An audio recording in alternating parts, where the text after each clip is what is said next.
À Noël, ma sœur m'a lancé un défi, disparaître quelques jours pour prouver que je ne manquerais à personne. J'ai accepté et je me suis volatilisé. Mais ce qu'ils ignoraient tous, c'est que je m'appelle Thérèse Pélissier. Et quand ma sœur m'a regardé de l'autre côté de la table du dîner de Noël pour me dire « Je te mets au défi de disparaître quelques jours, tu verras que tu ne manqueras à personne », je n'ai pas pleuré. Je ne suis pas parti en claquant la porte. Je l'ai simplement regardé dans les yeux et j'ai dit « J'accepte ton défi ». La pièce est devenue silencieuse. 23 parents étaient assis autour de la grande table à manger de ma mère, celle qu'elle avait héritée de notre grand-mère, celle qui avait accueilli 3 générations de disputes et de célébrations de la famille Pélissier. Les fourchettes se sont figées. Les verres de vin se sont arrêtés à mi-chemin des lèvres. Ma mère, Hélène, a regardé mon père, Marc, avec cette expression particulière qu'elle arborait chaque fois qu'elle voulait qu'il règle quelque chose, mais sans jamais le dire à voix haute. Ma sœur Valérie était assise en face de moi avec son mari Mathieu à ses côtés. Elle avait 3 ans de plus que moi, 35 ans, et elle avait passé chacune de ces années à s'assurer que je connaisse ma place dans cette famille.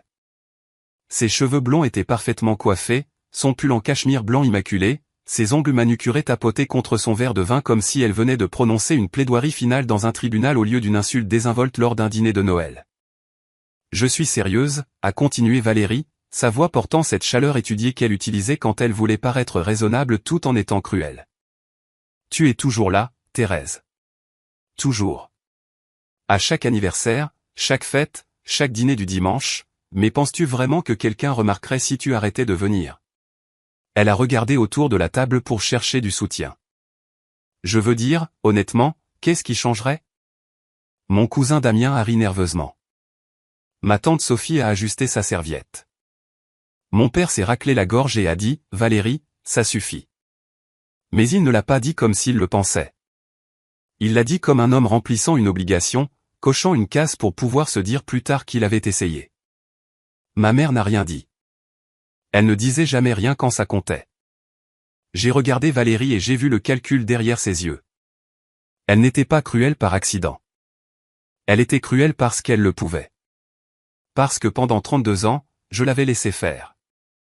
J'avais avalé chaque commentaire sur ma carrière, mon appartement, mon statut relationnel, mes choix de vie. J'avais assisté à chaque dîner de famille où elle était la directrice marketing à succès, et moi la silencieuse qui travaillait de chez elle à faire quelque chose avec des ordinateurs que personne ne comprenait vraiment. J'avais accepté ma place au bord de chaque photographie, la dernière à qui l'on pose une question, la première à être ignorée. Mais quelque chose avait changé en moi cet après-midi-là. Peut-être était-ce le poids de 3 décennies qui pesait sur moi. Peut-être était-ce le fait de savoir que j'avais quelque chose dans ma poche, littéralement dans la poche de mon manteau accroché près de la porte d'entrée, dont aucun d'eux ne savait rien.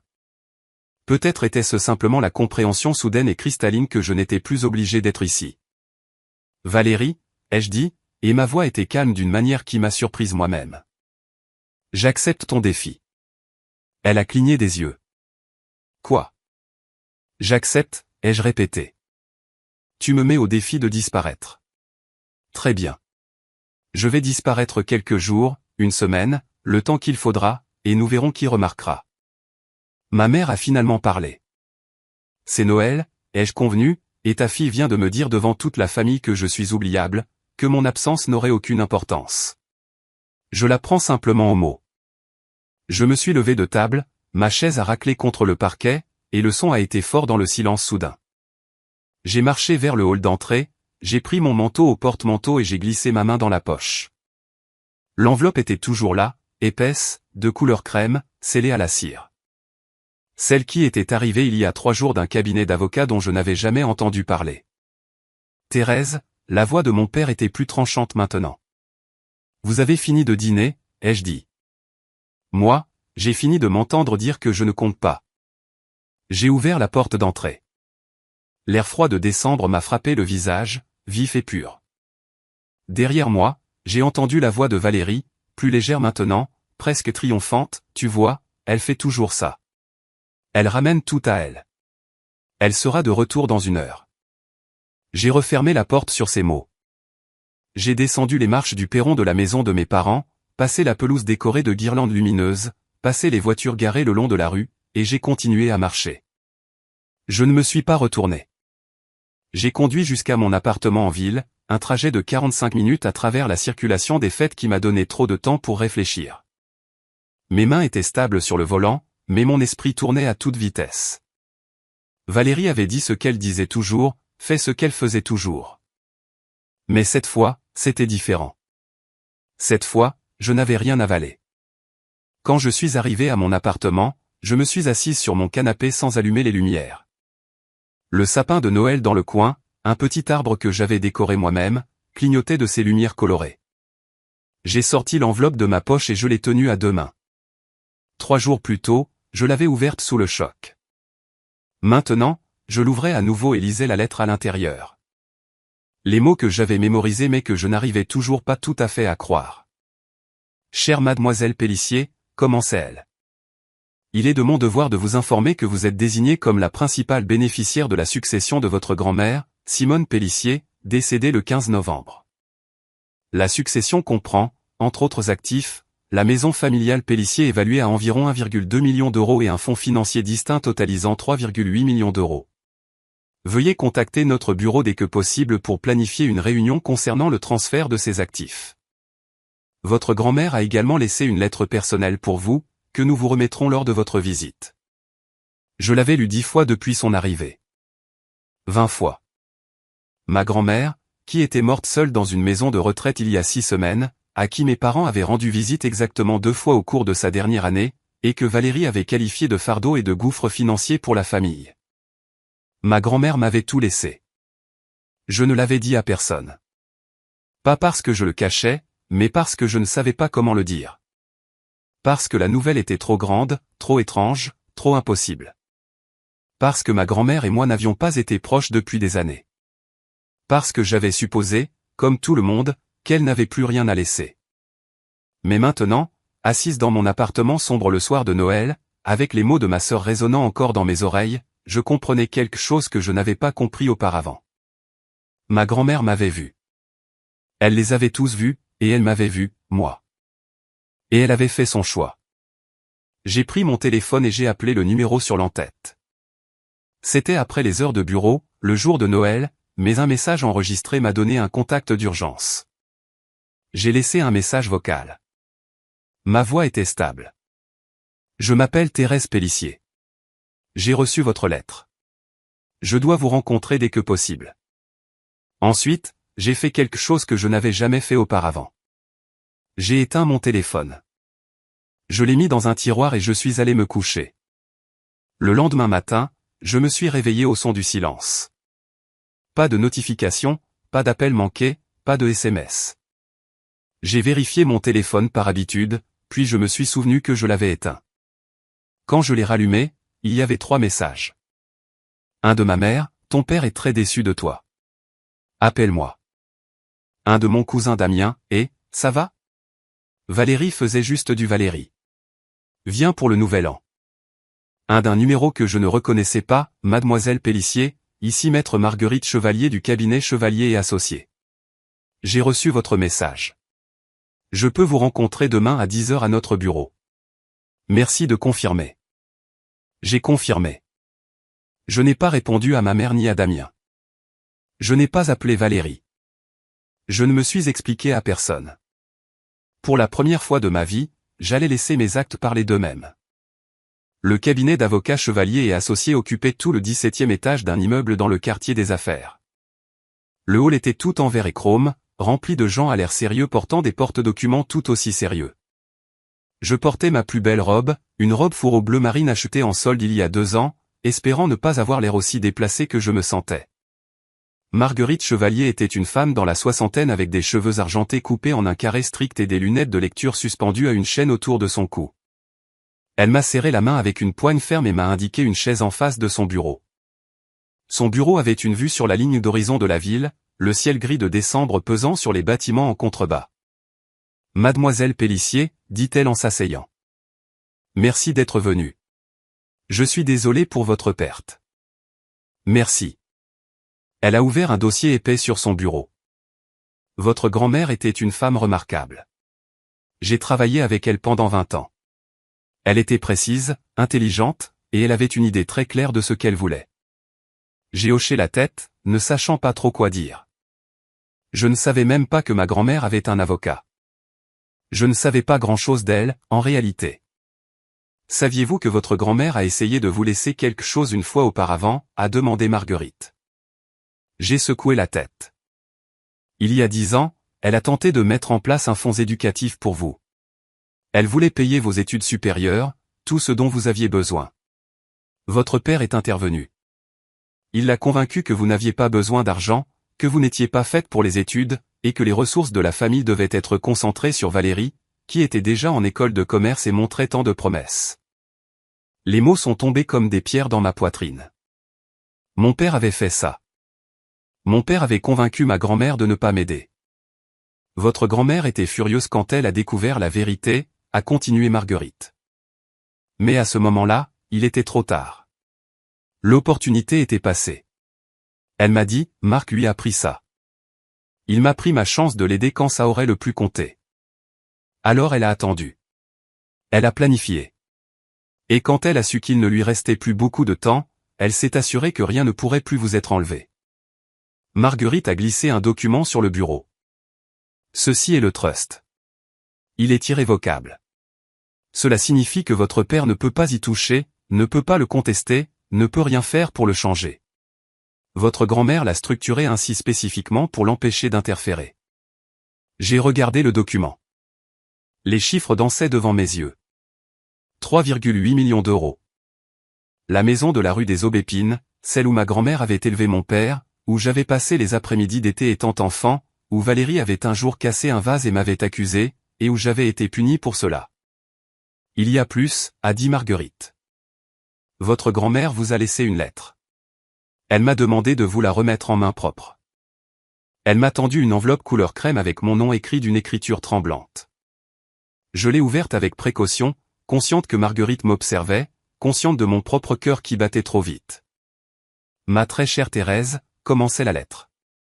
Si tu lis ceci, c'est que Marguerite a fait son travail. Et que je suis parti. J'ai besoin que tu saches quelque chose que j'aurais dû te dire il y a des années. Tu as toujours été ma préférée. Pas parce que tu étais meilleure que Valérie, mais parce que tu étais plus gentille. Parce que tu t'asseyais avec moi dans le jardin quand personne d'autre ne le voulait. Parce que tu me posais des questions sur ma vie et que tu écoutais vraiment les réponses. Parce que tu étais la seule à me voir comme une personne et non comme une obligation. J'ai regardé ton père te prendre des choses. Je l'ai vu tout donner à Valérie et te laisser sans rien. J'aurais dû l'arrêter. J'étais trop faible, trop effrayé par le conflit, trop convaincu qu'il y aurait du temps plus tard. Il n'y a jamais assez de temps plus tard. Cet argent n'est pas un héritage. C'est une correction. C'est moi essayant de te rendre une partie de ce qui t'a été volé. Utilise-le comme tu en as besoin. Reprends tes études, lance une entreprise, voyage, achète une maison, ne fais rien. Cela m'est égal. Ce qui compte, c'est que tu saches que quelqu'un dans cette famille a vu ta valeur. Je l'ai vu. Je l'ai toujours vu. Ne les laisse plus te faire sentir petite. Thérèse, tu n'es pas petite. Tu ne l'as jamais été. Avec tout mon amour, grand-mère. J'ai plié la lettre soigneusement et l'ai mise dans mon sac à main. Mes mains tremblaient. Marguerite Chevalier me regardait avec des yeux bienveillants et ne disait rien. Il y a encore une chose, a-t-elle dit après un long moment. Votre grand-mère voulait que je vous dise quelque chose. Elle a dit, dites à Thérèse que le jardin l'attend. Savez-vous ce que cela signifie? J'ai hoché la tête, ne me faisant pas confiance pour parler. Le jardin. Le jardin de ma grand-mère derrière la maison de la rue des Aubépines. Celui qu'elle avait entretenu pendant 40 ans.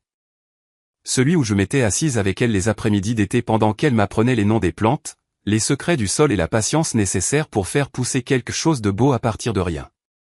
Elle avait toujours dit que le jardin serait le mien un jour. J'avais supposé que ce n'était que des paroles, le genre de choses que les grand-mères disent aux petits-enfants qu'elles aiment mais à qui elles ne peuvent rien donner concrètement. Mais elle était sérieuse. Elle était sérieuse pour tout. Marguerite Chevalier m'a raccompagné à l'ascenseur. Les fonds seront transférés sur vos comptes dans les 30 jours. La maison est déjà à vous. Nous avons juste besoin de déposer les documents. Si vous avez des questions, appelez-moi directement. Elle m'a tendu une carte de visite. J'ai descendu les 17 étages dans un état second. Le hall était toujours plein de gens sérieux, mais il n'avait plus d'importance. Rien de ce que ma famille ne m'avait jamais dit n'avait plus d'importance parce que ma grand-mère m'avait laissé la vérité. Et la vérité était que je n'étais pas invisible. Je n'avais jamais été invisible. Je m'étais juste tenu sous la mauvaise lumière. J'ai conduit jusqu'à chez moi à travers la ville, passant devant les décorations de Noël encore en place, les foules de clients et de touristes et les gens vaquant à leur vie ordinaire. Mon téléphone a vibré dans mon sac. Je l'ai ignoré. Il a vibré à nouveau. J'ai continué à conduire. Quand je suis arrivé à mon appartement, j'ai finalement vérifié les messages. 12 d'entre eux. La plupart de ma mère, 2 de Valérie, 1 de mon père. Le dernier de ma mère disait, « Thérèse, ton père est très contrarié. Valérie est contrariée. Nous sommes tous contrariés. Tu dois nous appeler et t'excuser d'avoir gâché Noël. C'est ridicule. » J'ai lu le message 3 fois. Puis je l'ai supprimé. Je les ai tous supprimés. J'ai éteint mon téléphone et les remis dans le tiroir. Pour la première fois en 32 ans, j'allais les laisser attendre. La première semaine de ma disparition a été la plus difficile. Pas parce que ma famille me manquait, mais parce que je devais apprendre à arrêter d'attendre qu'ils remarquent mon départ. Je suis resté dans mon appartement pendant 3 jours d'affilée. J'ai commandé mes courses en ligne. J'ai répondu aux emails de mes clients, ce travail de conception web freelance qui payait mes factures et que ma famille rejetait comme n'étant pas un vrai travail. J'ai lu la lettre de ma grand-mère tant de fois que j'en ai mémorisé chaque mot. Le 4e jour, j'ai conduit jusqu'à la rue des Aubépines. La maison était une bâtisse bourgeoise peinte d'un ocre doux, avec un perron enveloppant, une tourelle à un angle et un jardin qui s'étendait sur toute l'arrière-cour. Je n'étais pas venu ici depuis 5 ans. Pas depuis que la santé de ma grand-mère avait décliné et que mes parents l'avaient placée en maison de retraite. Le jardin était en friche. Les parterres de fleurs étouffées par les mauvaises herbes. Les rosiers non taillés et sauvages. Je me suis assise sur les marches du perron arrière et je les regardais. C'était à moi maintenant. Tout ça. La maison, le jardin, les souvenirs. Je pouvais la vendre. Je pouvais y vivre. Je pouvais la brûler si je le voulais. C'était à moi. Mon téléphone était toujours éteint dans un tiroir de mon appartement. Je ne l'avais pas vérifié depuis 4 jours. Je n'avais aucune idée si quelqu'un avait remarqué que j'étais parti. Ce soir-là, j'ai conduit jusqu'à un hôtel à l'autre bout de la ville et je me suis enregistré sous un faux nom. J'ai payé en espèces.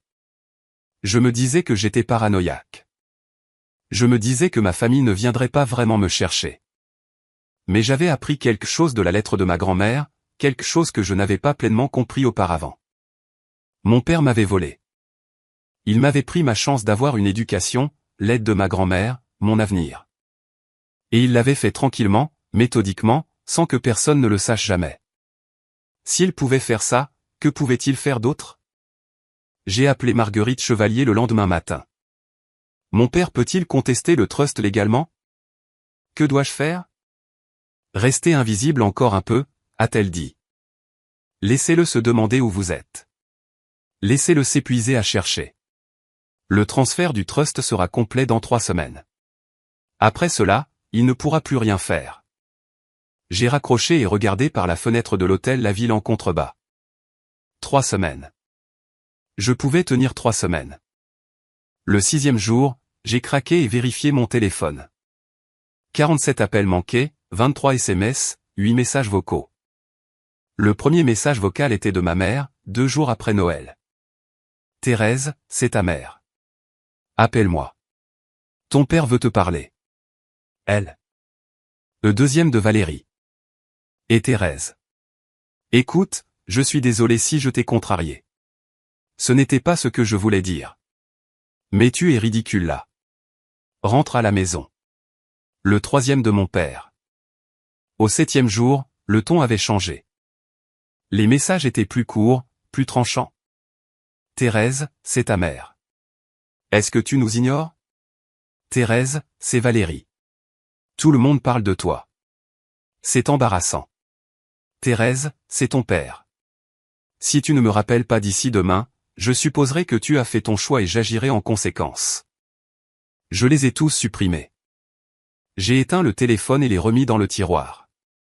Le 9e jour, je suis retourné à la maison de la rue des Aubépines avec des gants de jardinage et un sécateur. J'ai passé l'après-midi à arracher les mauvaises herbes, à tailler les buissons envahissants, à nettoyer les feuilles mortes des parterres de fleurs. C'était un travail dur, physique, le genre qui me laissait les muscles endoloris et l'esprit vide. Au coucher du soleil, j'avais dégagé un petit coin du jardin près de la clôture du fond. Je me suis assise sur les marches du perron et j'ai regardé ce que j'avais fait, et j'ai ressenti pour la première fois depuis des années quelque chose qui ressemblait à la paix. Le 12e jour, j'ai reçu un appel de Marguerite Chevalier. Votre père a déposé une motion pour retarder le transfert du trust. Il prétend que votre grand-mère n'était pas saine d'esprit lorsqu'elle a signé les documents. Il a soumis une déclaration du médecin de sa maison de retraite suggérant qu'elle avait des périodes de confusion. Mon estomac s'est noué. Peut-il faire ça? Il peut essayer, mais votre grand-mère avait anticipé cela. Elle a fait faire une évaluation cognitive par un médecin indépendant 6 mois avant de signer le trust. J'ai les résultats. Elle était parfaitement lucide. Nous déposerons une réponse et le tribunal verra la vérité. Cela prendra du temps, mais il perdra. Du temps. Tout prenait du temps. J'avais du temps. Je n'avais rien d'autre que du temps. Le 15e jour, je suis retourné au jardin. J'ai dégagé une autre section, puis une autre. J'ai trouvé les vieux rosiers que ma grand-mère aimait, ceux qu'elle avait plantés quand j'étais enfant, toujours vivants sous toute cette négligence. Je les ai taillés soigneusement comme elle me l'avait appris. Je lui parlais pendant que je travaillais. Je lui parlais du trust, de la maison, du défi de Valérie et de ma disparition. Je lui disais que j'étais désolé de ne pas avoir visité plus souvent ces dernières années. Je lui disais que je comprenais maintenant pourquoi elle avait fait ce qu'elle avait fait. Le 18e jour, je suis passé en voiture devant la maison de mes parents. Je ne sais pas pourquoi. Par curiosité peut-être, ou une petite partie stupide de moi qui espérait encore voir quelque chose qui me ferait me sentir moins seul. La maison semblait la même. Les lumières de Noël toujours allumées, les voitures dans l'allée, de la lumière aux fenêtres. Normal, ordinaire, une famille vacant à sa vie. Je ne me suis pas arrêté. Je n'ai pas ralenti. Je suis juste passé devant et j'ai continué. Le 21e jour, Marguerite Chevalier a appelé avec des nouvelles. Le tribunal a rejeté la motion de votre père. Le transfert du trust se déroulera comme prévu. Vous devriez avoir accès au fonds dans la semaine. Je me suis assise sur le lit de l'hôtel et j'ai laissé les mots s'imprégner. J'avais gagné non seulement le trust, mais quelque chose de plus grand. J'avais gagné le droit d'exister selon mes propres termes, sans leur permission, sans leur approbation, sans leur pitié ou leur cruauté, ni leur rejet désinvolte. Mademoiselle Pélissier? La voix de Marguerite. Êtes-vous toujours là? Je suis là, ai-je dit. Je réfléchis juste. À quoi pensez-vous? J'ai regardé par la fenêtre les lumières de la ville. Je pense à la suite. J'ai emménagé dans la maison de la rue des Aubépines le 15 janvier, 3 semaines après avoir quitté le dîner de Noël. La maison était froide, poussiéreuse et sentait l'abandon, mais c'était la mienne. J'ai passé la première semaine à nettoyer, à peindre, à me l'approprier. J'ai peint la cuisine d'un vert sauge doux, la couleur préférée de ma grand-mère. J'ai accroché mes propres photographies au mur, des photos d'amis et d'endroits où j'étais allé, des choses dont ma famille ne s'était jamais souciée. J'ai transformé la chambre d'amis en bureau, mon bureau, d'où je gérerais mon activité de freelance, et peut-être plus tard quelque chose de plus. Je n'avais encore dit à personne où j'étais. Mon téléphone restait éteint dans un tiroir. Ma boîte de réception de mai se remplissait de messages que je ne lisais pas. Ma mère laissait des messages vocaux que je supprimais sans les écouter. Mon père a envoyé une lettre, formelle et froide, exigeant que je le contacte immédiatement concernant les affaires familiales. Je l'ai jetée à la poubelle. Valérie n'a pas essayé de me contacter du tout après cette première semaine. Je ne savais pas si c'était du soulagement, de la résignation ou toute autre chose. Je ne m'en souciais pas assez pour me poser la question. Le 20 janvier, je suis allé à la maison de retraite où ma grand-mère avait passé ses derniers mois. Je n'étais pas revenu ici depuis ses funérailles. Le bâtiment était beige et institutionnel, le genre d'endroit conçu pour être oubliable. J'ai demandé à voir les dossiers, ceux que mon père avait utilisés dans sa motion. L'administratrice, une femme à l'air fatigué nommée Patricia, a hésité jusqu'à ce que je lui montre l'acte de propriété de la maison et les documents du trust. Elle parlait de vous, a dit Patricia en sortant les dossiers.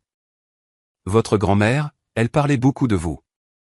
Chaque fois que je la voyais, elle disait, ma petite fille Thérèse va bientôt venir me rendre visite. C'est elle qui comprend le jardin. Patricia m'a tendu un dossier. Elle était fière de vous. J'ai pris le dossier et me suis assise dans la salle d'attente vide pour lire les archives. Notes du médecin, rapports infirmiers, journaux de médicaments, et là, au milieu, une simple feuille de papier que je n'attendais pas. Une lettre manuscrite de ma grand-mère, datée de 2 semaines avant sa mort, adressée à moi, mais jamais envoyée. Ma très chère Thérèse, j'écris ceci parce que je ne sais pas si je te reverrai. Les infirmières ici sont gentilles, mais ce n'est pas la famille. Ton père n'est pas venu depuis 3 mois. Valérie n'est jamais venue. Ta mère envoie des cartes pour les fêtes, celles avec des signatures imprimées. Mais toi, tu m'appelais 2 fois par semaine. Tu m'envoyais des photos de ton appartement, de ton travail, de ta vie. Tu me posais des questions et écoutais les réponses. Tu me faisais sentir que je comptais encore. Je suis désolé de ne pas avoir pu te le dire en personne. Je suis désolé de ne pas m'être battu plus fort pour toi quand cela aurait fait une différence. Je suis désolé pour toutes les années où j'ai laissé ton père te prendre des choses. Mais je ne suis pas désolé de te laisser tout. C'est la seule chose dont je suis sûr. Tu le mérites. Tu mérites tellement plus que ce que cette famille t'a jamais donné. Construis quelque chose de beau, Thérèse. Plante un jardin. Fais pousser des choses. Sois heureuse. C'est tout ce que j'ai jamais voulu pour toi. Avec tout mon amour, grand-mère. J'ai plié la lettre soigneusement et l'ai mise dans mon sac à main à côté de la première. 2 lettres, 2 preuves que j'avais été vu, que j'avais compté. J'ai conduit jusqu'à la maison à travers l'après-midi gris de janvier et je me suis assise dans le jardin de ma grand-mère, mon jardin maintenant, et j'ai pleuré. Pas de tristesse, pas exactement. De soulagement. Du relâchement de 30 ans à retenir mon souffle, à attendre que quelqu'un remarque que j'étais là. Le lendemain matin, j'ai allumé mon téléphone pour la première fois en un mois. Les notifications ont afflué, des centaines, trop pour les compter. J'ai fait défiler sans lire, supprimant au fur et à mesure, jusqu'à ce que j'envoie une qui m'a arrêté. Un SMS de mon cousin Damien envoyé il y a 3 jours. J'ai lu le message 3 fois. Puis j'ai ri. Pas un rire joyeux, pas un rire triste. Un rire de pure incrédulité étonnée. Valérie disait aux gens que j'étais en traitement. Mes parents soutenaient l'histoire. Ils m'effaçaient en temps réel, transformant ma disparition en preuve de mon instabilité, se faisant passer pour la famille inquiète au lieu des personnes qui m'avaient fait fuir. J'ai appelé Marguerite Chevalier. Peuvent-ils faire ça? Répandre des mensonges sur moi. Ils peuvent dire ce qu'ils veulent, a-t-elle répondu. La question est de savoir si vous voulez les arrêter. Vous pourriez les poursuivre pour diffamation. Vous pourriez envoyer une mise en demeure.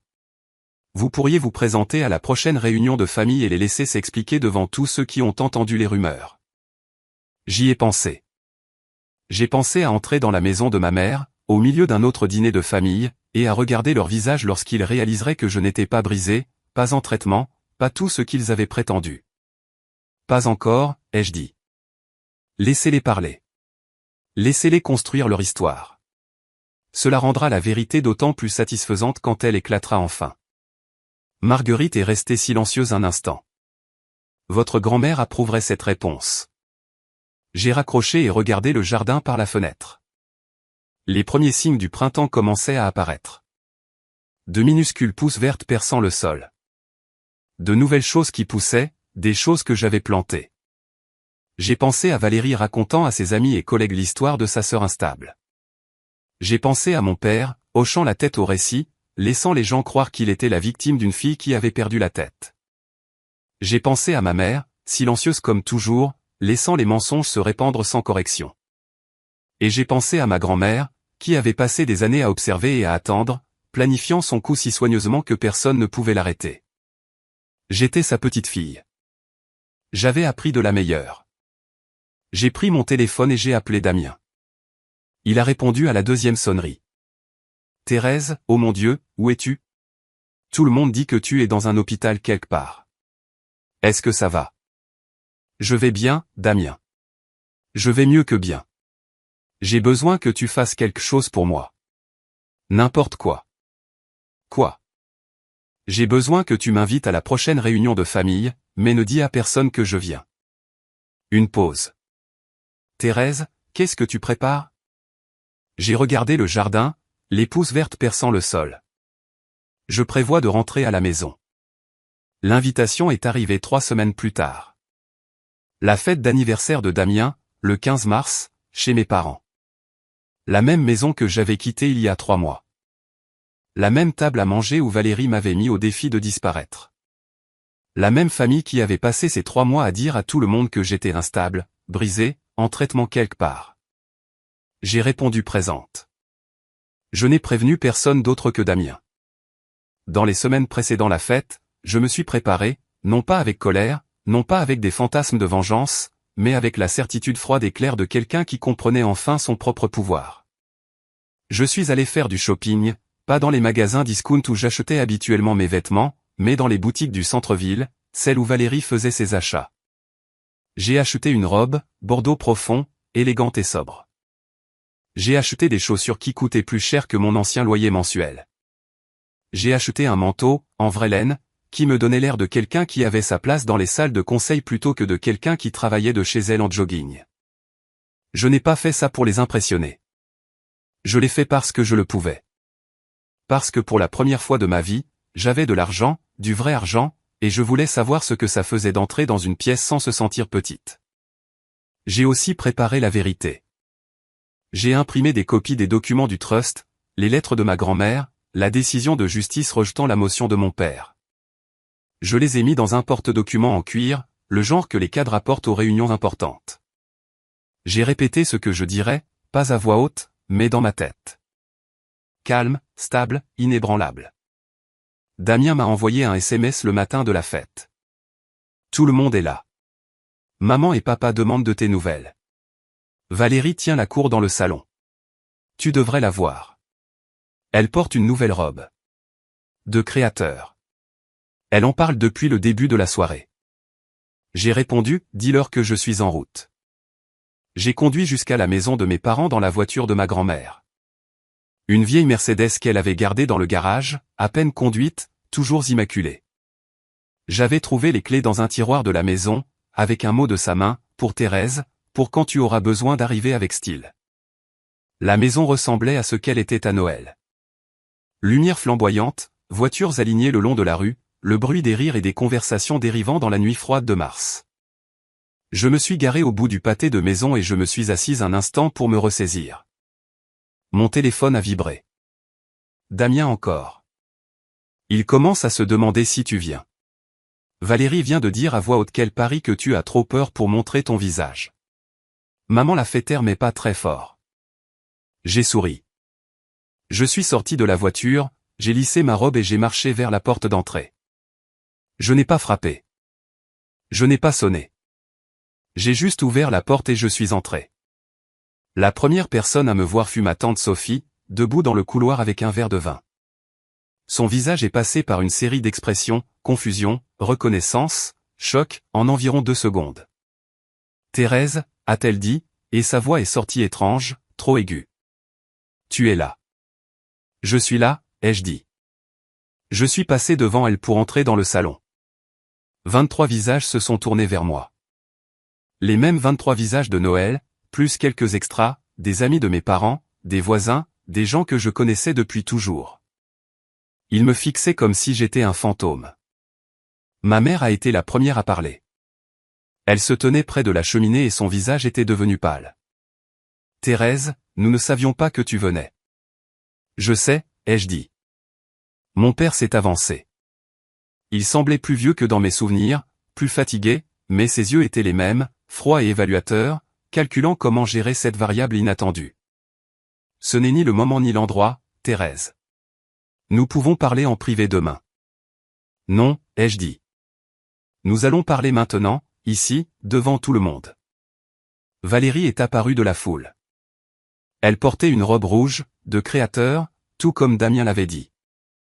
Ses cheveux étaient parfaits, son maquillage impeccable. Mais ses yeux n'étaient pas parfaits. Ils étaient écarquillés, incertains, parcourant la pièce comme s'ils cherchaient une issue de secours. « Thérèse » a-t-elle dit, et sa voix avait la même chaleur étudiée qu'elle utilisait toujours. Je l'ai regardée. Ma sœur, qui m'avait mise au défi de disparaître, qui avait dit à tout le monde que j'étais en traitement, qui avait passé toute sa vie à s'assurer que je connaisse ma place. J'ai été exactement là où je voulais être, ai-je dit. Et je vais mieux que bien. Je suis enfin exactement là où je suis censé être. Mon père a réessayé. Thérèse, s'il te plaît, allons dans le bureau discuter de ça. En privé. Non, ai-je redit. J'ai ouvert le porte-documents en cuir et j'ai sorti les documents. Tout le monde ici devrait entendre ça. Tout le monde ici devrait connaître la vérité. Le visage de Valérie s'est crispé. Qu'est-ce que tu fais? J'ai tenu le premier document bien haut. Ceci est une copie du trust de ma grand-mère. Celui qu'elle a signé il y a 18 mois, alors qu'elle était parfaitement lucide et en pleine possession de ses moyens. Celui qui me désigne comme seul bénéficiaire. Des murmures ont parcouru la pièce. Ma mère a pressé une main sur sa poitrine. Le visage de mon père est devenu rouge. C'est un mensonge, a dit Valérie, mais sa voix s'est brisée sur le dernier mot. Ce n'est pas un mensonge, ai-je dit. Et voici l'évaluation cognitive d'un médecin indépendant réalisée la même semaine confirmant que ma grand-mère était saine d'esprit.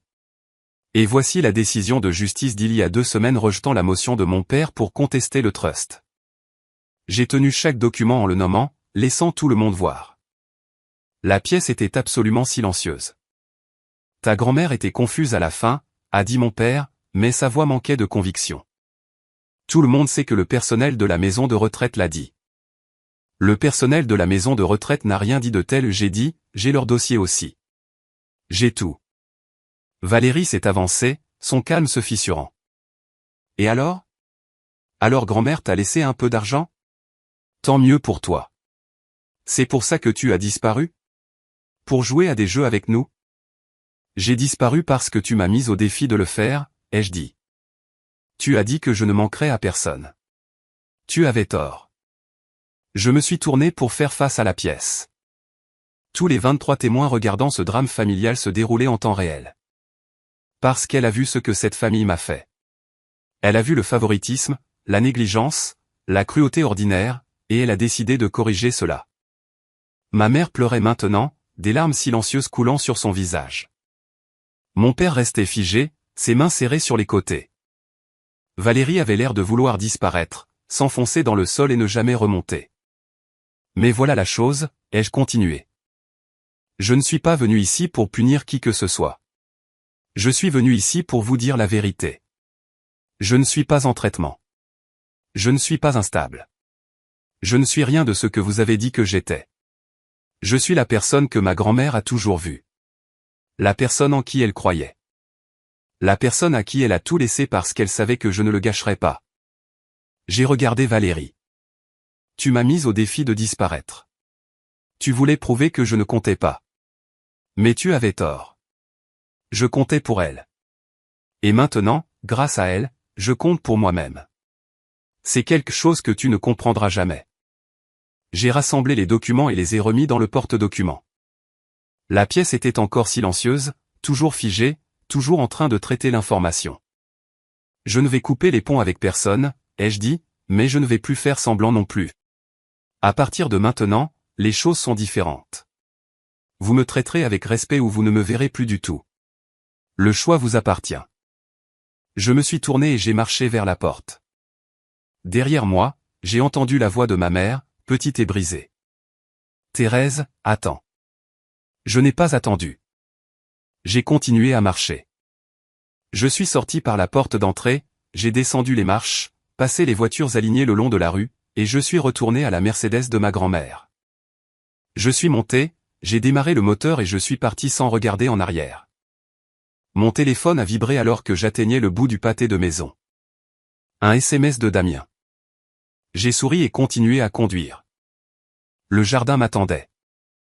Mon jardin, ma maison, ma vie, et pour la première fois en 32 ans, c'était exactement là où je voulais être. Les semaines qui ont suivi l'anniversaire de Damien ont été plus calmes que je ne l'espérais. Pas de confrontation dramatique, pas d'excuses larmoyantes, pas de tentatives désespérées pour me reconquérir. Juste le silence, lourd et en attente, comme l'air avant un orage. J'ai passé mes journées au jardin.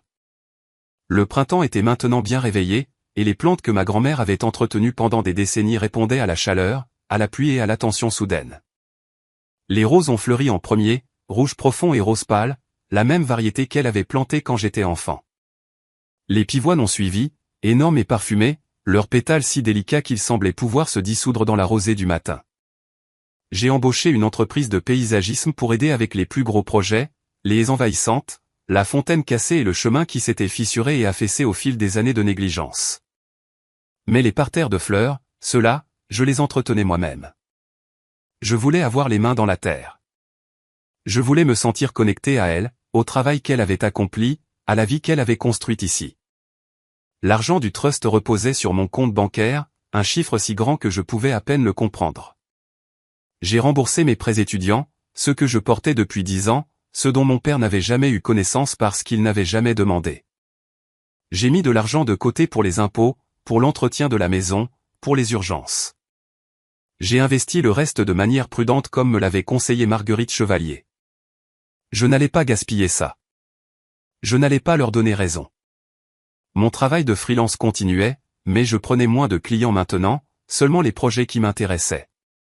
J'ai redessiné un site web pour une association locale, construit une boutique en ligne pour une petite boulangerie, créé un portfolio pour un photographe dont j'admirais le travail. Cela ne ressemblait plus à du travail. Cela ressemblait à un choix. Ma mère a appelé 2 fois. J'ai laissé les 2 appels aller sur la messagerie vocale. Le premier message était court, maladroit. Thérèse, c'est ta mère. J'espère que tu vas bien. Appelle-moi si tu veux parler. Le second était plus long, plus émotif. Thérèse, je sais que je n'ai pas été la mère que tu méritais. Je sais que j'ai laissé faire des choses que je n'aurais pas dû laisser faire. Je ne demande pas le pardon. Je demande juste une chance de m'expliquer. S'il te plaît, appelle-moi. Je n'ai pas appelé. Pas parce que je la punissais, mais parce que je ne savais pas quoi dire. 30 ans de silence ne pouvaient pas être défaits en un seul appel téléphonique. Valérie n'a pas appelé du tout. J'ai entendu par Damien qu'elle avait complètement cessé de parler de moi, qu'elle disait aux gens qu'elle ne voulait pas discuter de drames familiaux, qu'elle se concentrait sur sa carrière et son mariage. Je ne savais pas si c'était de la honte, de la stratégie ou toute autre chose. Je ne me souciais pas assez pour m'interroger. Mon père a envoyé une lettre, formelle, tapée sur le papier en tête de son bureau. Elle est arrivée dans une enveloppe épaisse avec une adresse de retour que je reconnaissais de mon enfance, des années où j'espérais encore son approbation. J'ai lu la lettre 3 fois. Puis je l'ai pliée soigneusement et je l'ai mise dans le tiroir avec les lettres de ma grand-mère. Je n'ai pas répondu. Je n'en avais pas besoin. La lettre n'était pas une excuse. C'était une négociation, une tentative de réinitialiser les termes de notre relation sans reconnaître ce qu'il avait fait. Il était toujours le même homme qu'il avait toujours été. Il me voulait juste de retour à ses conditions. Je ne revenais pas. En avril, j'ai embauché un entrepreneur pour rénover la cuisine. Ma grand-mère l'avait mise à jour dans les années 1980, et ça se voyait. J'ai choisi des armoires en bois chaud, des comptoirs en marbre, un grand évier de ferme où je pourrais laver la terre de mes mains après le jardinage. J'ai travaillé avec le designer moi-même, prenant des décisions, signant des chèques, regardant ma vision devenir réalité. Les ouvriers arrivaient tous les matins à 8 heures. Je leur faisais du café, leur apportais le déjeuner de la boulangerie en bas de la rue. Ils m'appelaient Mademoiselle Pélissier, puis Thérèse, puis patronne. À la fin du projet, nous étions amis. Ils m'ont montré comment réparer des choses moi-même, comment reboucher des cloisons sèches, remplacer un robinet et mettre à niveau un placard. J'ai appris que j'étais capable de plus que je ne l'avais jamais su. En mai, j'ai planté des légumes, des tomates, des poivrons et des courgettes, des rangées d'entre eux dans le coin ensoleillé du jardin où ma grand-mère avait autrefois fait pousser les mêmes choses. J'ai construit une petite clôture pour éloigner les lapins. J'ai installé un système d'irrigation goutte à goutte pour ne pas avoir à penser à arroser tous les jours. Je l'ai vérifié de manière obsessionnelle, guettant les premiers petits fruits, les premiers signes de vie. En juin, ma mère s'est présentée à la porte d'entrée. Je l'ai vue par la fenêtre, debout sur le perron, les mains jointes devant elle, portant une robe que je reconnaissais d'il y a 10 ans. Elle paraissait plus petite que dans mes souvenirs, plus vieille, plus fragile.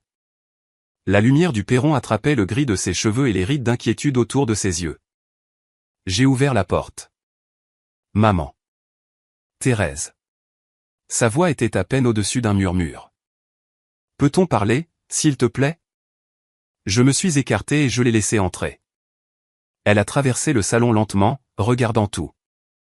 Les photographies au mur, les livres sur les étagères, les fleurs que j'avais arrangées sur la table basse. Tu as rendu cet endroit magnifique, a-t-elle dit. Il lui ressemble, il ressemble à grand-mère. Je sais, ai-je dit. C'était le but. Nous nous sommes assises dans la cuisine à la table où je prenais mes repas seul. J'ai fait du thé, le même genre que ma grand-mère buvait, et j'ai posé une tasse devant ma mère. Elle a enveloppé ses mains autour et a fixé la vapeur qui montait. Je ne sais pas par où commencer, a-t-elle dit. Commence par le début. Elle a hoché la tête lentement. J'ai bu mon thé et attendu. Il m'a fallu des années pour comprendre qu'être choisi par Marc signifiait renoncer à tout le reste. Mes opinions, mes amis, mon sens de moi-même. Il ne l'exigeait pas ouvertement. Il faisait juste comprendre encore et encore que la seule façon d'être en sécurité dans notre mariage était d'être d'accord avec lui. Alors je l'ai fait. J'étais d'accord avec lui sur tout. Sur Valérie, sur toi, sur la façon de vous élever, ce qu'il fallait valoriser, qui comptait. Sa voix s'est brisée. Je savais que c'était mal. Je savais qu'il était injuste envers toi. Mais j'avais tellement peur de le perdre, de perdre la vie que j'avais construite, que je suis restée silencieuse. Chaque fois qu'il louait Valérie et t'ignorait, je me disais que ce n'était pas si grave. Chaque fois qu'elle obtenait quelque chose que tu méritais, je me disais que tu irais bien. Tu étais forte. Tu n'avais pas besoin de moi comme elle. Ce n'était pas vrai, ai-je dit. Je sais. Elle a essuyé ses yeux du revers de la main. Je sais que ce n'était pas vrai. Tu avais plus besoin de moi. Tu avais besoin de quelqu'un pour te défendre, pour te dire que tu comptais, pour se battre pour toi comme j'aurais dû me battre. Et je ne l'ai pas fait. Je t'ai laissé tomber, Thérèse. J'ai porté cet échec chaque jour pendant 30 ans. Nous sommes restés assises en silence pendant un long moment. L'horloge au mur faisait tic-tac. Le réfrigérateur bourdonnait. Dehors, un oiseau chantait dans le jardin. « Pourquoi es-tu ici, maman ?» Elle m'a regardé avec des yeux humides. « Parce que je ne veux pas mourir sans avoir essayé. Parce que ta grand-mère m'a montré qu'il n'est jamais trop tard pour faire ce qu'il faut. Parce que je suis enfin prête à te choisir. » J'ai posé mon thé. Me choisir signifie choisir la vérité. Cela signifie admettre ce que tu m'as fait et ce que tu as laissé faire, à quiconque le demande. Cela signifie tenir tête à papa même quand c'est difficile. Cela signifie être présente de manière cohérente, fiable pour le reste de nos vies. Peux-tu faire ça? Elle a hoché la tête. Je peux essayer. Essayer ne suffit plus.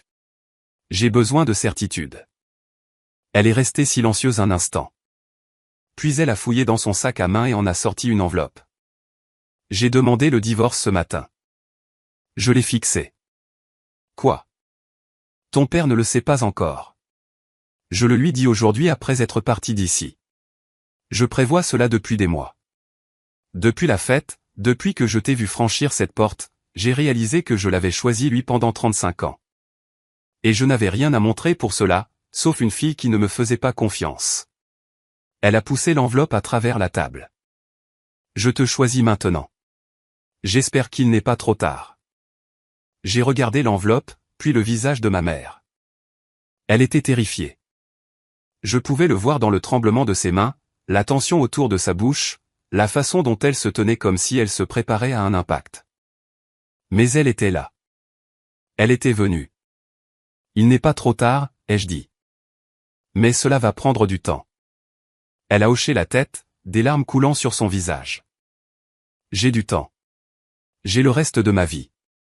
Nous nous sommes assises ensemble dans la cuisine alors que la lumière de l'après-midi s'estompait. Deux femmes apprenant à être mère et fille pour la première fois. Ce n'était pas facile. C'était maladroit, douloureux et plein de silence qui s'étirait trop longtemps. Mais c'était un début. Et un début était plus que ce que j'avais jamais eu auparavant. La nouvelle du divorce de mes parents s'est répandue dans la famille comme une traînée de poudre. Damien m'a appelé le lendemain de la visite de ma mère. Sa voix était un mélange de choc et de quelque chose qui ressemblait presque à de l'admiration. « Tu savais ?» a-t-il demandé. « Savais-tu qu'elle allait le faire ?» Je savais qu'elle y pensait, ai-je dit. Je ne savais pas qu'elle avait déjà déposé la demande. Ton père perd la tête. Il a appelé tout le monde pour se plaindre, blâmant ta mère, te blâmant toi, blâmant le fantôme de grand-mère. Valérie ne parle à personne. Mathieu m'a dit qu'elle n'avait pas quitté la maison depuis 3 jours. Je n'ai pas ressenti de satisfaction. Je n'ai pas ressenti grand-chose à part un étrange soulagement distant. Ma mère avait fait son choix. Ce qui se passait ensuite était entre elle et l'homme avec qui elle avait passé 35 ans mariée. Le divorce a été prononcé en août. Rapide selon les normes juridiques parce que mon père ne l'a pas contesté. Je pense qu'il était trop abasourdi pour se battre. Il avait passé toute sa vie certain qu'il avait le contrôle, que tout le monde autour de lui finirait par rentrer dans le rang. Le départ de ma mère était une violation de l'ordre naturel. Il ne savait pas comment réagir. Il a emménagé dans un appartement en copropriété à l'autre bout de la ville, plus petit que la maison, plus calme. Il m'appelait une fois par semaine après que le divorce fut définitif. Je laissais aller sur la messagerie vocale. Son message était court, haché, la voix d'un homme qui ne savait pas s'excuser mais essayait quand même. « Thérèse, c'est ton père. Je sais que les choses ont été difficiles entre nous. J'aimerais parler si tu es disposé. Fais-moi savoir. » Je n'ai pas rappelé. Ma mère venait au jardin tous les dimanches. Nous travaillions ensemble pendant quelques heures, désherbant, taillant et plantant, puis nous nous asseyions sur le perron pour boire du thé et parler de petites choses au début, le temps, les plantes, les voisins. Puis de choses plus importantes, son enfance, son mariage, ses regrets. Elle m'a raconté le jour où ma grand-mère avait essayé de créer le fonds d'éducation.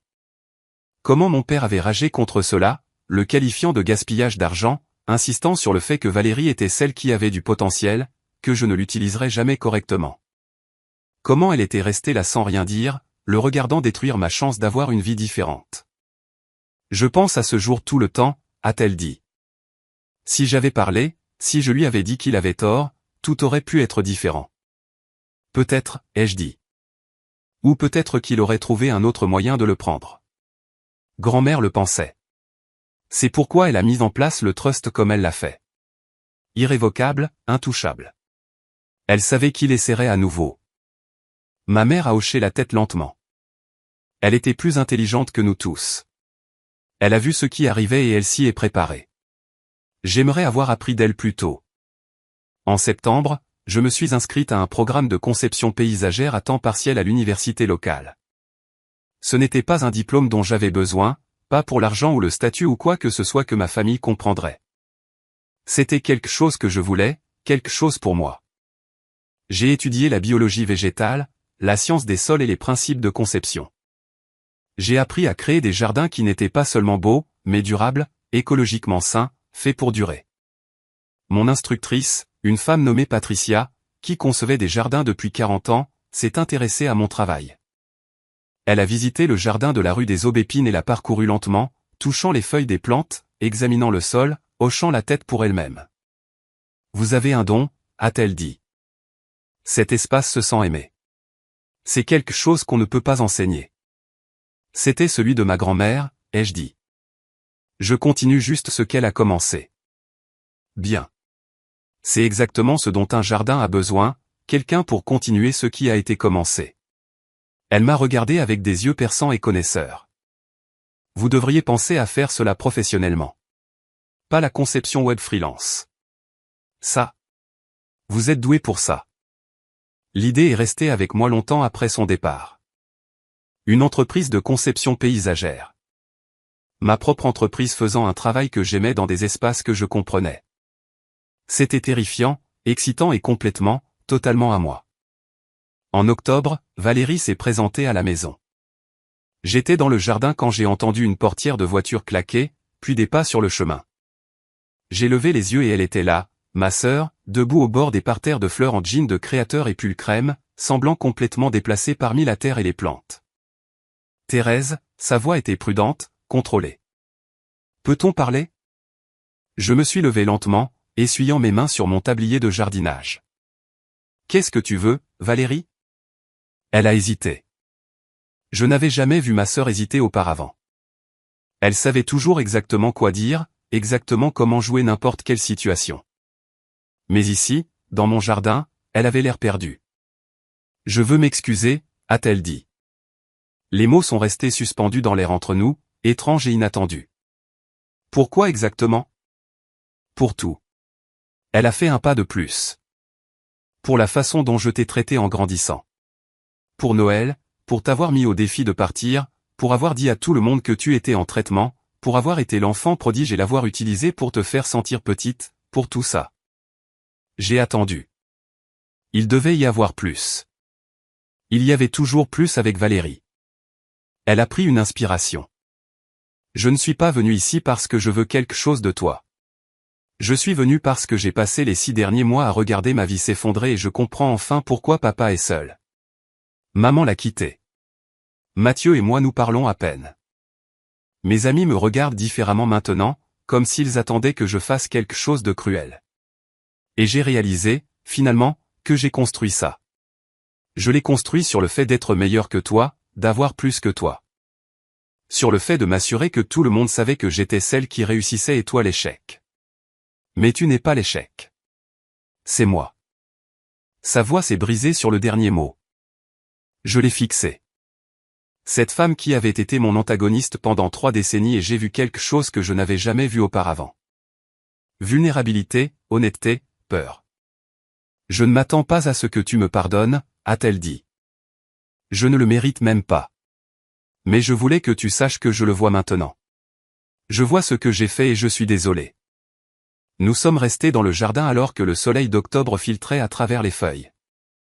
Les roses avaient fini de fleurir, les pivoines étaient brunes et cassantes, mais le jardin était toujours beau à sa manière. Se préparant pour l'hiver, se reposant pour le printemps. Je ne vais pas prétendre que tout va bien, ai-je dit finalement. Ce n'est pas le cas. Tu m'as blessé pendant 30 ans. Cela ne disparaît pas parce que tu as eu une prise de conscience. Je sais. Mais je suis prête à essayer. Lentement, prudemment, avec des limites que tu respecteras, ou je m'en irai sans regarder en arrière. Valérie a hoché la tête, des larmes coulant sur son visage. Je peux faire ça. Je vais faire ça. Nous ne nous sommes pas embrassés. Nous n'avons pas fait de promesses. Nous sommes juste restés là, 2 sœurs dans un jardin, apprenant à être une famille pour la première fois. L'hiver a été calme, paisible. Je l'ai passé à l'intérieur, à lire des livres de design, à dessiner des plans de jardin et à boire du thé avec ma mère le dimanche après-midi. Elle venait chaque semaine sans faute. Et lentement, douloureusement, nous avons construit quelque chose de nouveau. Valérie est venue 2 fois. La première visite était maladroite, pleine de silence et de mots prudents. La seconde était légèrement plus facile. Nous avons parlé de petites choses, de choses neutres, du temps, de son travail et des livres que je lisais. Ce n'était pas une réconciliation, pas encore, mais c'était un début. Mon père n'est pas venu du tout. Il a envoyé une carte de Noël, formelle et distante, avec un mot manuscrit à l'intérieur. Je pense à toi. J'espère que tu vas bien. Avec amour, papa. Je l'ai mise dans le tiroir avec les autres lettres et je n'ai pas répondu. En janvier, j'ai officiellement lancé mon entreprise de conception paysagère. Je l'ai appelée les Jardins des Aubépines. D'après la rue où se trouvait la maison de ma grand-mère, d'après l'endroit où je m'étais enfin trouvé. Patricia m'a écrit une lettre de recommandation. Damien a conçu mon site web pro bono parce qu'il disait qu'il croyait en moi. Ma mère est venue à la petite fête de lancement que j'ai organisée à la maison et a pleuré quand elle a vu mon nom sur la porte. L'entreprise a grandi lentement au début, puis plus vite. Le mot s'est répandu sur la femme qui pouvait transformer n'importe quel espace en quelque chose de beau, qui comprenait les plantes comme d'autres comprenaient les gens, qui traitait chaque jardin comme s'il comptait. Au printemps, j'avais plus de clients que je ne pouvais en gérer. J'ai embauché une assistante, une jeune femme nommée Manon, qui venait de terminer ses études de paysagisme et avait le même regard affamé dont je me souvenais de moi-même, le regard de quelqu'un désespéré de faire ses preuves. Nous travaillions ensemble dans le jardin les après-midi chauds, plantant, taillant et planifiant. Manon posait constamment des questions sur la composition du sol, l'exposition au soleil et les plantes qui prospèrent ensemble. Je répondais à tout, me souvenant de la voix de ma grand-mère dans ma tête. La façon dont elle m'avait appris les mêmes choses il y a des décennies. Elle devait être incroyable, a dit Manon un jour en regardant le jardin. Votre grand-mère? Elle l'était, ai-je dit. Elle m'a tout appris. Pas seulement sur les plantes. Manon a fait un geste vers la maison, vers la vie que j'avais construite. Sur ça, sur le fait d'être patiente, de planifier à l'avance et de faire confiance au fait que le travail finirait par payer. J'ai pensé aux lettres de ma grand-mère cachées dans mon tiroir, lu tant de fois que j'en avais mémorisé chaque mot. Elle avait planifié pendant des années, attendu pendant des années, fait confiance au fait que je serais prête le moment venu. Elle avait cru en moi avant que je ne croie en moi-même. Elle m'a appris ça aussi, ai-je dit. En mars, un an après la fête d'anniversaire de Damien, j'ai reçu une invitation par courrier. Papier crème épais, calligraphie élégante, adresse de retour que je ne reconnaissais pas. Je l'ai ouverte avec précaution, m'attendant à un mariage ou une collecte de fonds ou autre chose que je déclinerais probablement. C'était de mon père. Thérèse, disait le mot manuscrit à l'intérieur, je sais que je n'ai aucun droit de te demander quoi que ce soit, mais j'aimerais te voir si tu es disposé. J'ai des choses que je dois dire, des choses que j'aurais dû dire il y a longtemps. S'il te plaît, envisage de me rencontrer au jardin de la maison des Aubépines à l'heure de ton choix. J'attendrai ta réponse. J'ai fixé la lettre pendant un long moment. Mon père demandant la permission. Mon père proposant de venir sur mon territoire, mon jardin, à mes conditions. C'était une si petite chose, un geste de respect si basique, et pourtant c'était la première fois en 33 ans qu'il le faisait. J'ai appelé ma mère. Papa veut me rencontrer. Elle est restée silencieuse un instant. Que as-tu dit? Je n'ai encore rien dit. Je voulais y réfléchir. Pense à ce dont tu as besoin, Thérèse. Pas à ce dont il a besoin, ni ce dont quelqu'un d'autre a besoin. De quoi as-tu besoin, toi? J'y ai réfléchi pendant 3 jours. J'ai marché dans le jardin à l'aube et au crépuscule, regardant la lumière changer, regardant les plantes pousser, regardant la vie que j'avais construite s'épanouir dans l'espace que ma grand-mère m'avait laissé. J'ai relu ces lettres, les 2 qui avaient tout changé. J'ai pensé à la fille que j'avais été. Celle qui s'asseyait au bord de chaque photo. Celle qui avalait chaque insulte. Celle qui croyait qu'elle était invisible. Cette fille était partie maintenant. À sa place se trouvait quelqu'un qui connaissait sa propre valeur. Quelqu'un qui avait construit quelque chose de beau à partir de rien. Quelqu'un qui n'avait besoin de l'approbation de personne pour exister. J'ai répondu à mon père. 3 phrases. Il est arrivé exactement à 10 heures, remontant le chemin que j'avais posé moi-même, passant par le portail que j'avais réparé, entrant dans le jardin que j'avais restauré. Il paraissait plus vieux que dans mes souvenirs, plus petit d'une certaine manière, diminué par l'année de solitude et de conséquences. Son costume était le même, cher et bien coupé, mais il tombait différemment sur lui maintenant, comme un costume qui ne lui allait plus. Thérèse. Il s'est arrêté à quelques mètres, comme s'il ne savait pas s'il avait le droit de s'approcher plus près. Merci d'avoir accepté de me voir. J'ai hoché la tête. Tu voulais parler. Parler. Il a regardé autour du jardin, les roses et les pivoines et les parterres de légumes, la fontaine que j'avais réparée et le chemin que j'avais repavé. Tu as fait un travail magnifique ici. Ta grand-mère serait fière. C'est grâce à elle que j'ai pu le faire. Il a hoché la tête lentement. Je sais. Je le sais maintenant. Il a pris une inspiration. J'avais tort, Thérèse. Sur tout. Sur toi, sur ta grand-mère, sur le trust, sur la façon dont je t'ai traité toute ta vie. J'avais tort, et je suis désolé.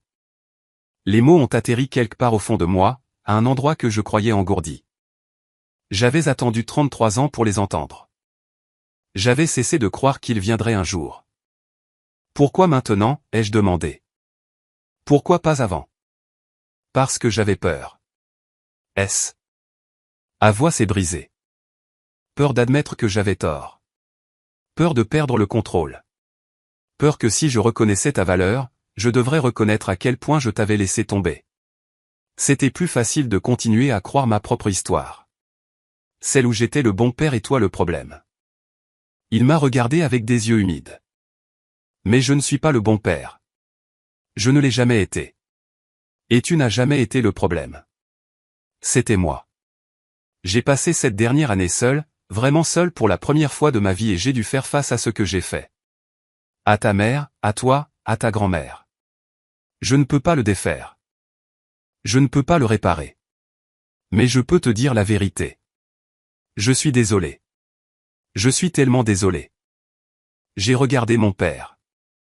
Cet homme qui avait pris tant de place dans mon enfance, qui avait semblé être une force de la nature, immuable et éternelle. Il n'était plus qu'une personne maintenant, imparfaite et brisée et enfin honnête. Merci d'avoir dit ça, ai-je dit. Ça signifie quelque chose. Mais ça ne répare pas tout. Je sais. Il a essuyé ses yeux. Je ne demande pas le pardon. Je demande une chance, une petite, d'être dans ta vie, quelle que soit la façon dont tu m'accepteras. À tes conditions, toujours à tes conditions. J'ai pensé à ma grand-mère, à sa patience, aux années qu'elle avait attendu le bon moment. J'ai pensé au jardin, à la façon dont les choses poussaient lentement, les racines d'abord, puis les tiges, puis les feuilles, puis les fleurs. Rien de bon n'arrivait vite. Je ne peux rien promettre, ai-je dit. Il a hoché la tête, le soulagement et la gratitude se lisant sur son visage. Je comprends. Je respecterai toutes les limites que tu fixeras. Nous sommes restés dans le jardin pendant un long moment, sans parler, juste à être là. Le soleil montait plus haut, réchauffant les fleurs, réchauffant le sol, réchauffant quelque chose entre nous qui avait été gelé pendant des décennies. Quand il est parti, redescendant le chemin que j'avais construit, je l'ai regardé s'éloigner et j'ai ressenti quelque chose que je n'attendais pas. Pas le pardon, pas encore. Mais le début de quelque chose, une graine plantée dans un bon sol, attendant le printemps. 2 ans ont passé. 2 ans de reconstruction lente et prudente.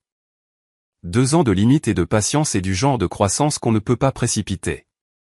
Mon père venait au jardin un samedi sur 2. Nous marchions ensemble et il posait des questions, de vraies questions sur mon travail, ma vie et mes projets. Il écoutait les réponses. Il n'interrompait pas, ne corrigeait pas, n'offrait pas de conseils non sollicités. Il écoutait simplement. C'était une si petite chose et cela signifiait tout. Valérie venait une fois par mois.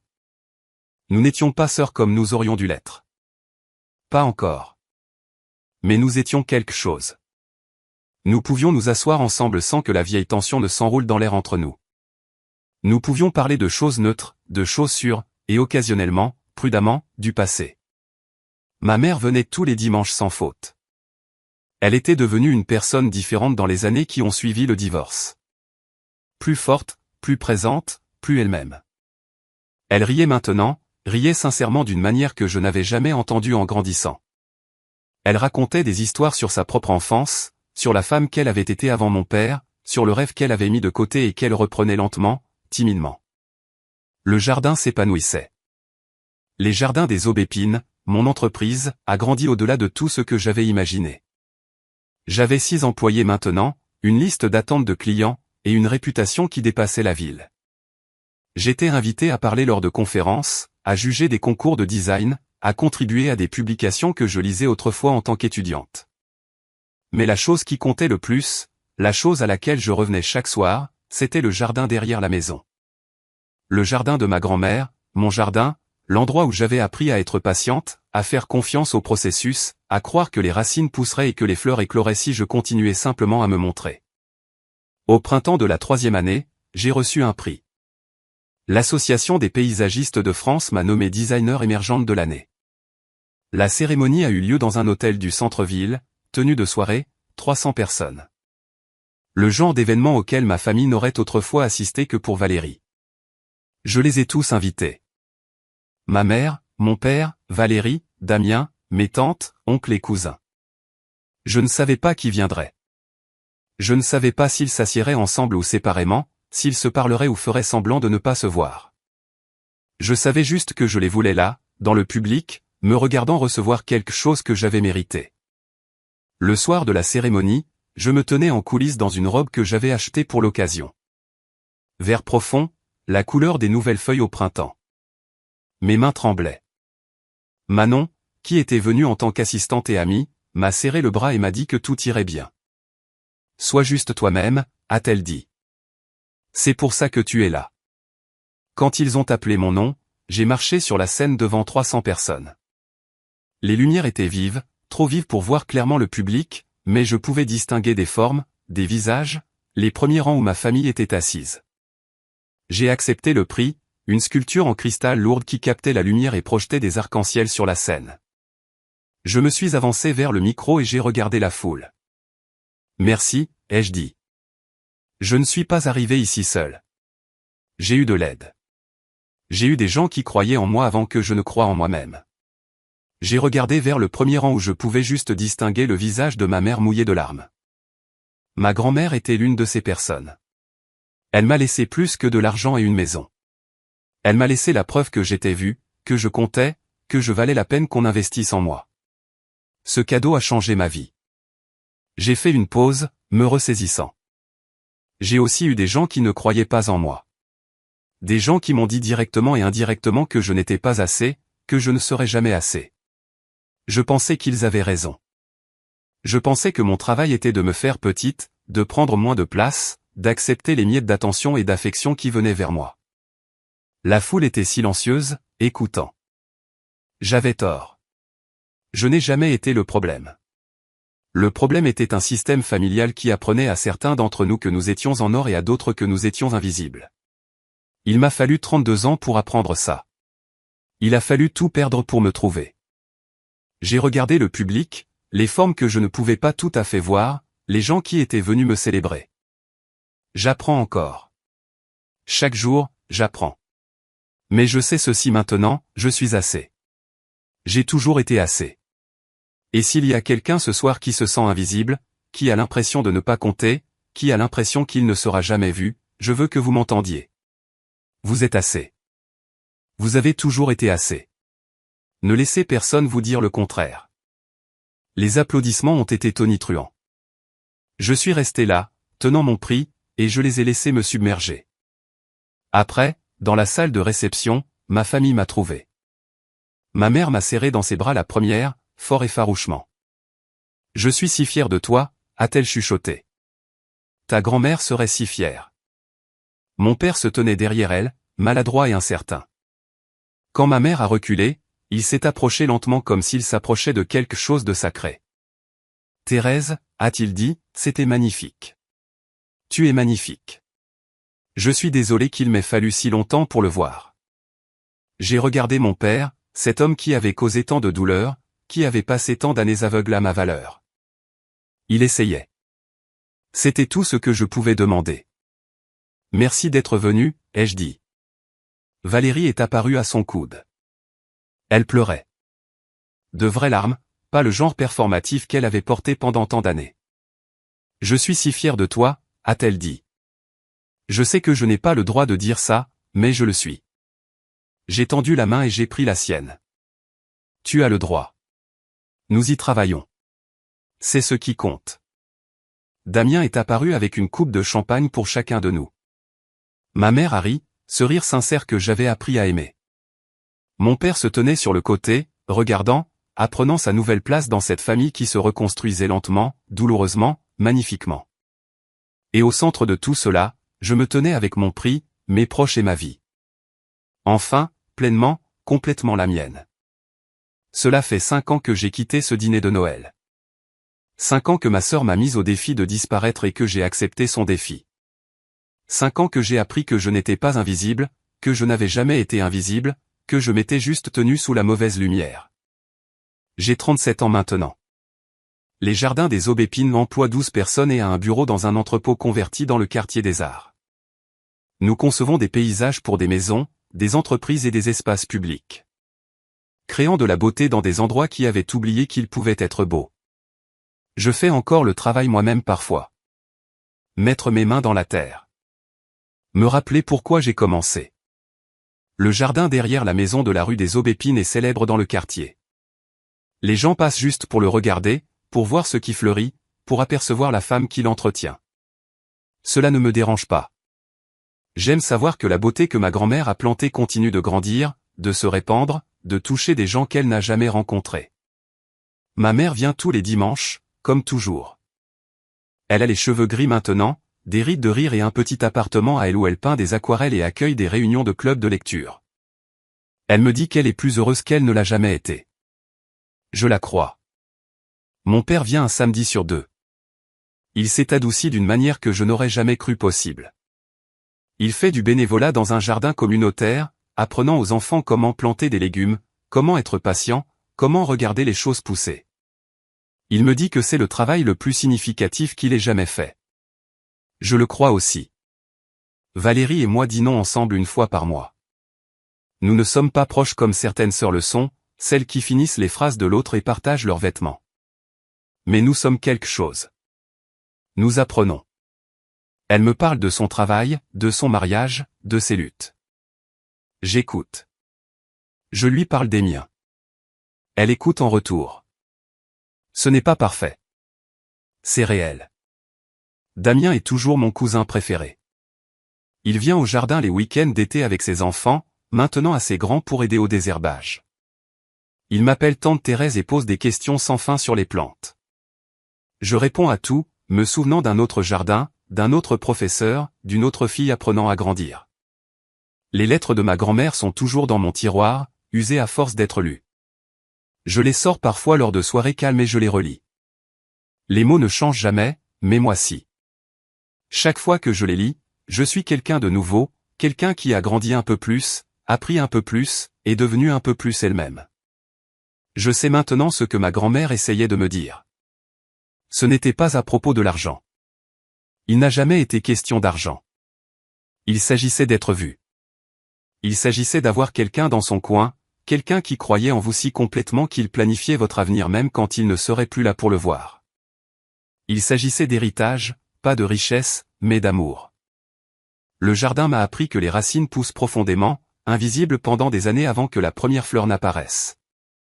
Le travail se fait dans l'obscurité, dans le silence, dans l'accumulation patiente de force.